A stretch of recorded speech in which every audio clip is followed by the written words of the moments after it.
In order to find a home, I decided to stage a car accident myself. It was a risky gamble, but I was willing to take the chance. A woman named May hurried out of her car to check on me, and I immediately put on the most pitiful expression I could. Fortunately, May was kind-hearted and took me to a nearby animal shelter. Maybe animals are born understanding each other's little tricks. A mischievous owl suddenly sat right on my face. Unexpectedly, that strange suffocation therapy ended up saving my life. Feeling guilty, May decided to take me home and adopt me, which was exactly what I had planned from the beginning. I was incredibly lucky to meet such a kind human. May tolerated all of my mischief, prepared delicious food for me, bought me my own little bed, and even installed a small cat door so I could come and go freely. I often ran around the garden having fun, and those happy days made me completely fall in love with the place. May named me Beta. Before long, I grew into a fat, fluffy cat.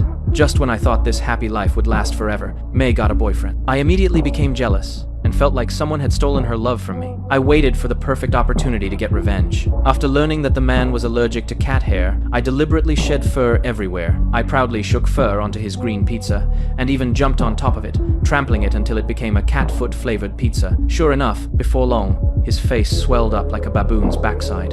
To give her boyfriend some peace and quiet, May started leaving me outside, but the little cat door that once let me come and go freely could no longer fit my round body, forcing me to spend the night outdoors. That only made me hate the man even more, and an even more vicious revenge plan began forming in my mind. Jealousy turned me into a frightening cat. While my owner wasn't paying attention, I found a wrench and secretly loosened the lug nuts on the boyfriend's car tire. Unfortunately, things didn't go according to plan. That day, May and her boyfriend left in a different car. My reckless scheme failed completely, and all I could do was watch them drive away. My revenge plan ended in total failure, also crushed to death by a car. When I arrived in heaven, an angel told me that I had already used up all 9 of my lives, and that this death was supposed to be my final one. Only then did I realize that May had been the best owner I had ever had. She had given me the warmth of a home and endless good food, yet I had never once thought about how to repay her. Moved by my regret, the angel decided to grant me 9 more lives. What I didn't expect was that I would be reincarnated in 9 different forms. For my first reincarnation, I became a raccoon.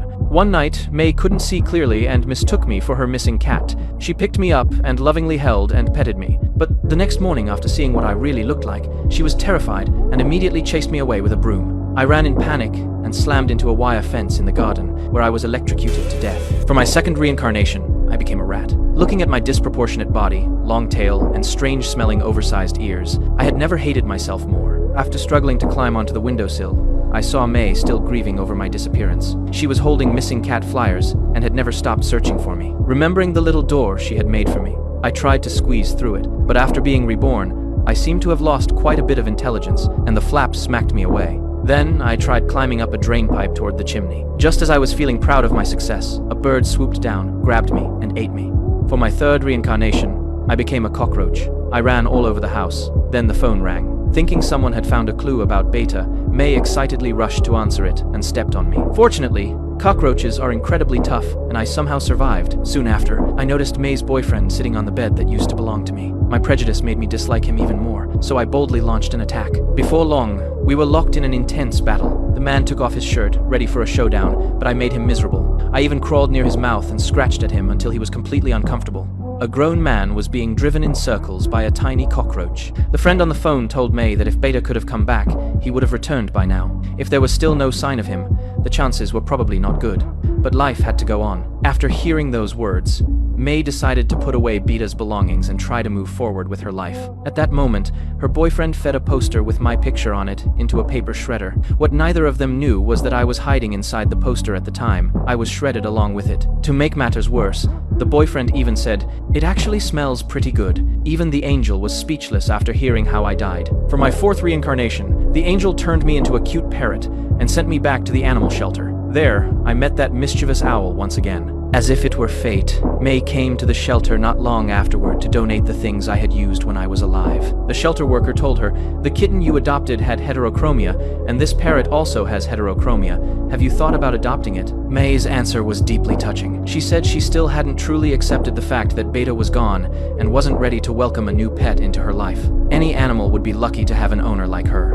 Sadly, I had left too soon. Not long later, May's boyfriend brought over my old toy shelf as well. He admitted that he had always regretted how he treated me, and wished he had been kinder to me back then. Only then did I finally understand that the man I had hated all along actually cared about me too. I began regretting everything I had done, but now I couldn't explain myself, and I couldn't prove who I really was. All I could do was watch my beloved owner drive away. I turned around to pick up a toy that had fallen onto the floor. At that moment, the mischievous owl accidentally knocked over the toy shelf. The heavy shelf came crashing down, and my life came to an end once again.